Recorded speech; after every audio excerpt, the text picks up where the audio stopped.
March 28, మే 9, June 12 ఇలా Veeramallu release dates మార్చడంతో Amazon serious అయింది.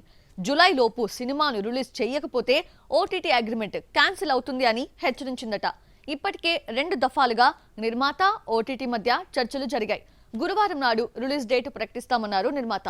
ఇంతకీ వీరమల్లు వచ్చేదెప్పుడో చూసిద్దామా? పవన్ కళ్యాణ్ సినిమాల మీద సినిమాలు పూర్తి చేసుకుంటూ దూసుకుపోతున్నా వీరమల్లు మాత్రం రిలీజ్ కి నోచుకోవడం లేదు. ఈ వాయిదాలతో ఓటీటీ సంస్థ అమెజాన్ విసిగిపోయింది.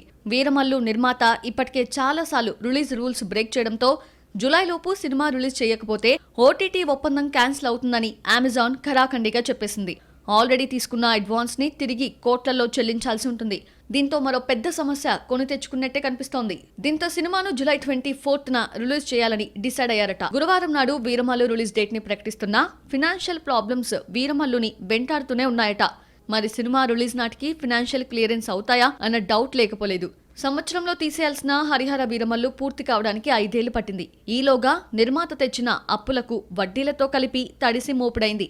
పవన్ కి 11 కోట్ల రెమ్యునరేషన్ మాత్రమే ఇచ్చినా రిలీజ్ కి మార్గం చూపిస్తూ ఆ 11 కోట్లను కూడా పవన్ తిరిగిచ్చేశాడన్న వార్త కూడా బయటకొచ్చింది. 60 నుంచి 70 కోట్లు చెల్లిస్తే గాని వీరమల్లు బయటికి రాదట. రిలీజ్ డేట్ సమస్య కింగ్డమ్ ని కూడా వెంటాడుతోంది. జూలై 4న కింగ్డమ్ రిలీజ్ కావాల్సి ఉండగా వాయిదా పడుతోందని సమాచారం. ఇదే రోజు తమ్ముడు రిలీజ్ అవుతోంది. జూలై 11న రావాల్సిన ఘాటి వాయిదా పడే ప్రసక్తే లేదని చెప్పేశారు. జూలై 24న వీరమల్లు వస్తే కింగ్డమ్ కి రిలీజ్ డేట్ దొరకడం లేదు. చూస్తుంటే పవర్ స్టార్ రౌడీ హీరో మధ్య పోటీ తప్పేట్టు కనిపించడం లేదు. వీరమల్లు వచ్చిన మరుసటి రోజే జూలై 25న కింగ్డమ్ ని రిలీజ్ చేస్తారని తెలిసింది. హరిహర వీరమల్లుతో పాటు కింగ్డమ్ ని ఓటీటీలు వెంటాడుతున్నాయి. డిజిటల్ సంస్థలు సెట్ చేసిన డేట్స్ కే రిలీజ్ చేయాల్సి రావడంతో రౌడీ హీరో పవర్ స్టార్ ని ఢీకొనాల్సి వస్తోంది.